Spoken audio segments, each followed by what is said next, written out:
Hey guys, this is Chuck here. Gonna show you how to replace brake pads on a 2004 Dodge Dakota. So I'll show you here the reason why we're doing this. I took this wheel off to change out the brake fluid, and you can see this pad, oopsies, is totally shot. It's just about gone. And this one's right next to it and being just about done. So I've got the wheel off. I just did the brake fluid. I might as well change this out too. So to do this, we need to take off these caliper bolts. Oh, and we'll lubricate these pins while we're at it. And if anybody's interested why that these brake pads are probably so worn out, you see this boot here? This was loose. And if you peel that up, all that's gunk. On the back side, it's totally clean, and that's what this should look like. So we'll take these off and get these all cleaned up. All right, folks, forgive me for not taking a video on this first one. I wasn't exactly going righty-tighty, lefty-loosey to get this pad holder off here, but so here's the rundown. These slide pins have two flat spots on either side. You can see right there and there, and here's a flat spot right here. If my camera will focus, there we go.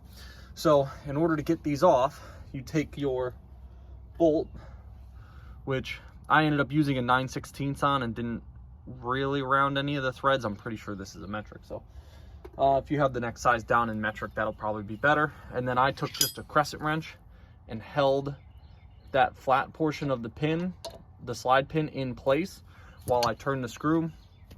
And going the right way, it wasn't hard at all.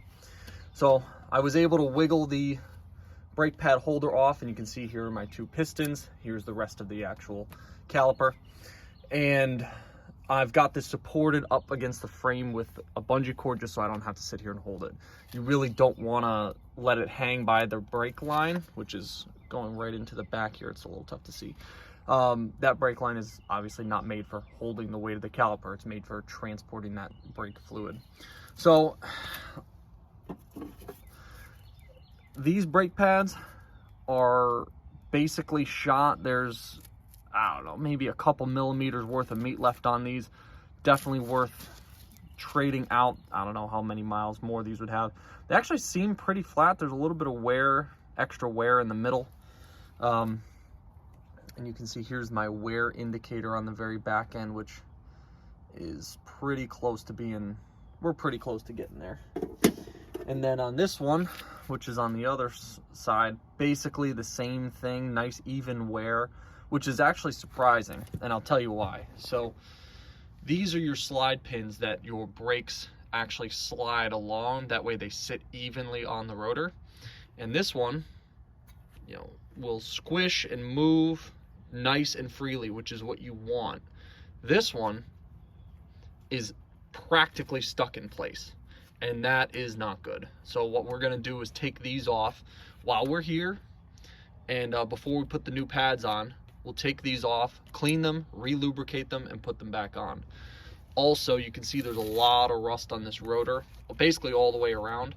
So what I'm going to do is take a wire brush and actually just wipe as much of this rust off, as much of this flaking rust. And then here, I'll probably be a little bit more aggressive. I might even use like a little bit of sandpaper here to get some of the surface rust down. And what that does is it lets your wheel sit evenly, and it'll help reduce vibration while you're driving. But it's enough here that I'd be concerned. Plus, there's a lot of surface rust here, so I might end up taking a bunch of it down. All right, here we go. So I've cleaned up most of this. I've got a drill with the wire brush, just making this a little bit easier for me. You can use a regular wire brush, a manual brush, even a little bit of sandpaper will do just fine. You don't have to do anything special here. But what I'm doing is cleaning off this rotor face here. And then what I'll end up doing too is actually going back around to get these little tight to reach spots. And then along the edge of this rotor on both the front and the back, I'm trying to clean up any chips of metal. So you can see like these, how this little portion sticks out here. If that was on this side, the brakes might rub against it and that'll cause pulsing. So I'm just trying to clean off as much of those as I can. Rotate the wheel a little. Go back around. Nothing special to it. And here's that sanding process. I'm just getting the sandpaper in, going around all these bolts, trying to clean up any visible pitting or chips that are on this thing. All right, rotor's just about done. I'm not Captain Perfection here, but it's in pretty good shape. I cleaned off a lot of this surface rust, a lot of these chips here, so hopefully it'll dry better. Now I'm back on the pins here. I'm going to lubricate these first. You don't have to. You can do it later, you know. But this is that top slide. Look at all that rust and schmutz on there. So I'm going to clean off all that stuff. And that's what happens when, these boots fail. So if you ever see one of these boots cracked or not on properly, try to fix it right away. Here's a slide pin that's much better. You can actually see there's still grease on there. It's still wet.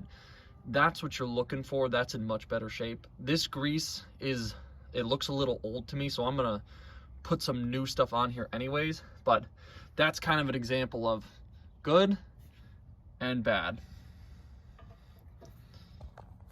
All right, guys, I'll show you this cleaning process. So you can see here is that pin. All I'm doing is I'm taking a paper towel to this, and I'm gonna just rub the heck out of it. You can see all the schmutz that's already coming off. And I'm gonna clean this until I can basically see clean steel underneath. But that's it. Okay, guys, here's one. This actually took me a little while, and this is about as clean as I can get it. And you can see it's not like a polka dot pattern, but you see that's just pitting of this, and that's from prolonged exposure to the elements. You know, usually if you look at the top here where that boot was, this pin's in perfect shape, but you know, from here down where my fingers are, it's pitted up. So what I ended up doing is taking sandpaper, about 220 grit, real lightly and only in this direction, never across.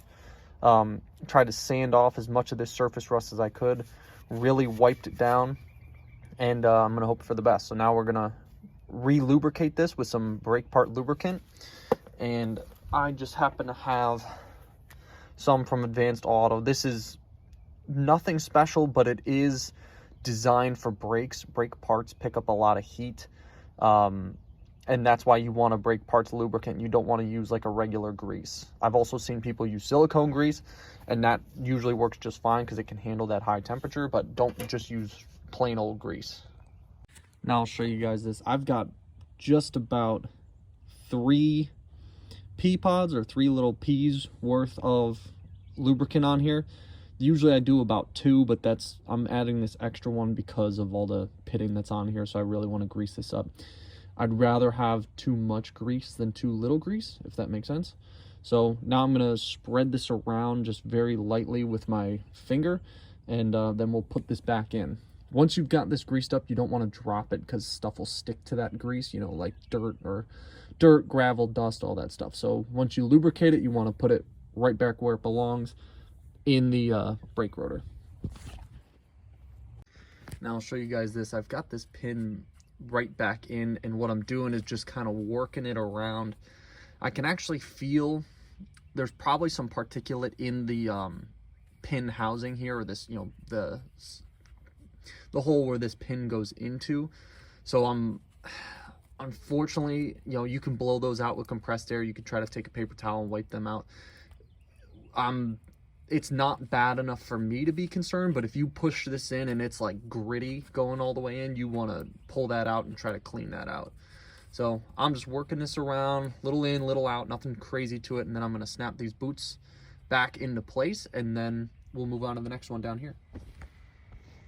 And here is a prime example of why you don't want to drop these things. I just pulled this old one out, trying to pull the boot off, and it kind of came out with some fierceness, and now it is all schmutzed up. Luckily, this is old grease, so I'm just going to wipe this off. But yeah, don't drop these once they're greased up. And here's the bottom pin all cleaned up, and you can see how much better shape this is in. This where my finger is here isn't actually rust. It's more just a schmutz that's kind of been caked on there over the years.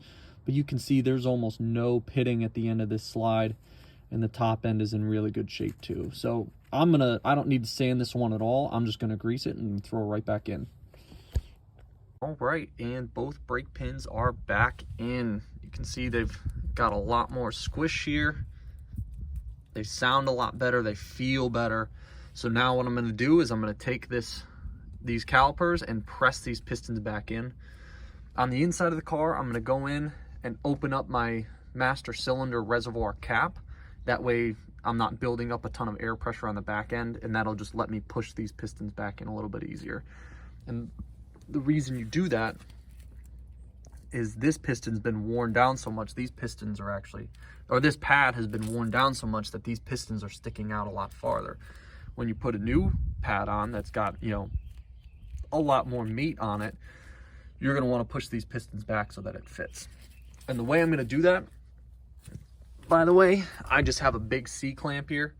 So I'm gonna stick this on the back end and use this old pad to actually just press those pistons back in. You guys can get a look at my setup here. I'm gonna readjust this in a second, but right now it's holding itself so it's easy to film.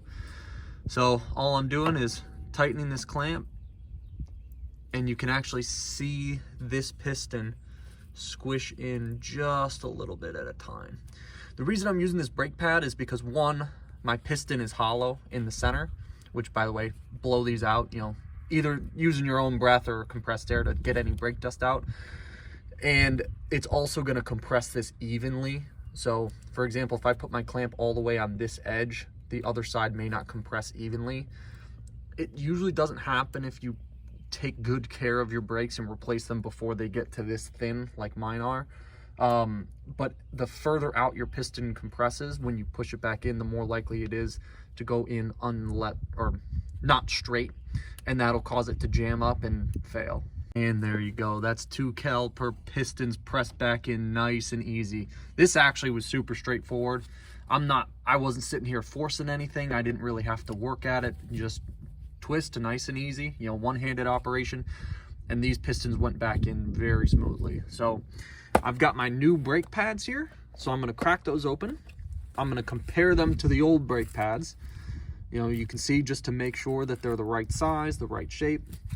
I'll also put some anti-seize here on these metal shims here, and that'll help the brakes slide a little bit easier. And then I'll put the brake pads on. All right. I guess I say that a lot. So I've got my anti-seize here. This is a regular graphite based anti-seize. Some people prefer copper. Guys, go for it. So I'm just gonna very lightly tap these surfaces. I'm not trying to put a ton on, and if I get any on the rotor, I'm gonna wipe it off. And the reason is, you don't wanna put any lubricant on your rotor, because then it won't work. All right, so that's that. Just about all set. I'll spread that around with my finger in a second. Don't use a ton. You don't have to coat, you know, you don't have to really soak these things. You need a real thin layer. And it's more about best practice than it is about actual requirement to do. They'll work just fine without this anti-seize on there, but they might not last as long. And that's it. Now you can see I got a little bit on my rotor here, so I'm just gonna take a paper towel and just wipe that up as best I can, just to try to get all that stuff out of there. And it's not perfect, but it should be just good enough. Clean up this backside. All right, now to take a look at the brake pads. All right, here are the new pads, and oh my Lord, look at all that meat that's on there. Just for reference, here's how much was left on the old ones. Just that little sliver. And here's what's on the new ones. Ton of meat. That's why you got to push these pistons back. So anyways, I took a look. These are identical. They look really good, you know, minus the whole extra life in these pads. Mine also came with new shims. You totally should install these. I'm going to be a bad egg and not, just because I already did the anti-seize. So we're going to pop these in. And there's not a whole lot special to do here. All of these pads are the same. Sometimes this front one will be a little bit different than the back one, and that's usually where it interfaces with the piston or with the other portion of the brake caliper. These are the same, and you can tell because they have the same part. You can tell because they have the same part number on the back here. So all I'm doing is ever so gently lining these up with the shim pieces at the top and bottom. And the important thing here is to do this carefully and set those on just like that, and those are installed. Now just to put the caliper back over, put these bolts back in, and that's it for this wheel. And there we go, this brake caliper is back on. Now all I'm doing, pushing this in to align it, and that's it. Now I'm going to get these bolts back in on the top here, and I'll tighten those down pretty good. I'm actually going to put just a little bit of anti-seize on these. I have had these strip out before, and I can't stand it. Now normally this is a high vibration area, so you should either leave it or put, actually some people like to put thread locker on these. I'm not going to do that. I'd prefer to put anti-seize on it just to protect it from rust, and then we'll set it up. And just for reference, honestly, this is just about enough, maybe even a little too much of anti-seize on there. But you can actually see this bolt has some rust on the inside, and I really want to protect that from getting worse over time. And both these bolts are in. I already hand threaded them. You really don't want to force these in with your ratchet right away. But now I'm just going to tighten them.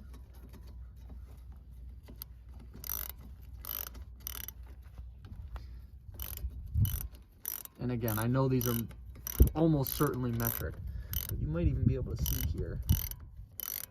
See how that slide pin gets closer and closer, and then they get tight, and I get these good and snug.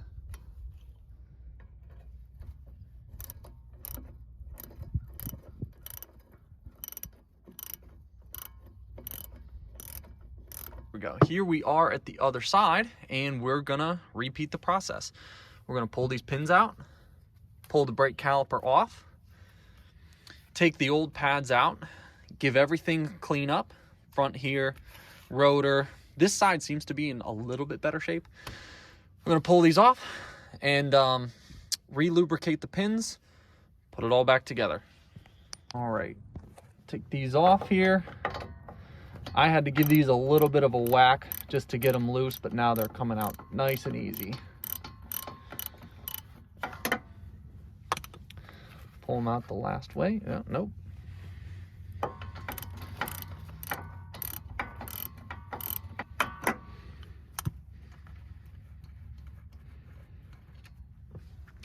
There's one.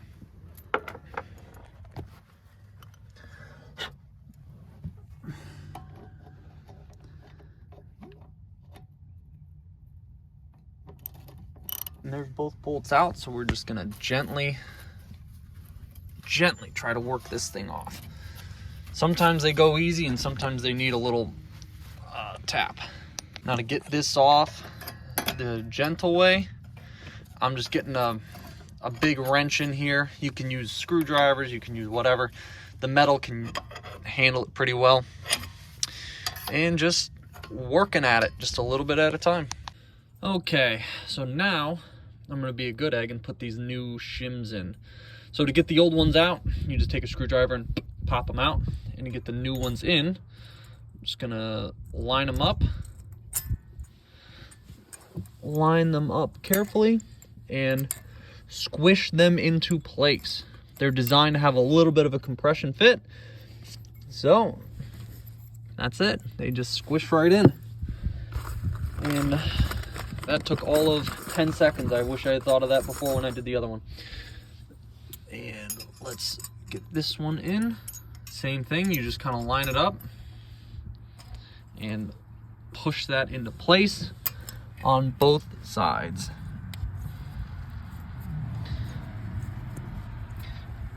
And that's it. Now, the taking the caliper off, I didn't do it exactly that well, and I totally this portion of the caliper totally broke free, chipped off.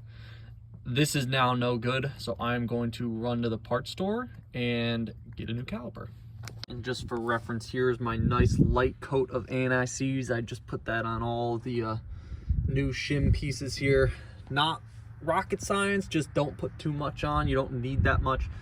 And like I said, if you have a copper anti-seize, those are preferred. The other thing I'm gonna do, and I should have done on the last one, is I'm gonna put anti-seize on the back here, and that'll just help this one, not stick to the caliper and give me the issue I had last time, but to help it slide off easier and just kind of float around as it needs to. So there are 2 pads right back on here. Like I said, I've got to run out and get a whole new caliper, so I guess I'll show you how to put that on. But anyways, these just, like I said on the last one, pop right in. All right, and through the magic of video editing, here is my brand new caliper. It also came with a new bracket, but I'm gonna hold on to that. So I ended up taking a little bit of anti-seize and putting it on the back pads here and the back of the brake pads, and what that'll do is make it easier to take the caliper off next time, so hopefully I don't bust it. And now I'm just gonna screw these back in right here, and then one more at the bottom, and we are done. And done. That is how to install new brake pads on a 2004 Dodge Dakota. Sorry about the editing cut with this new caliper, but it's all done and in place. Enjoy, guys. Good luck with your trucks. Bye.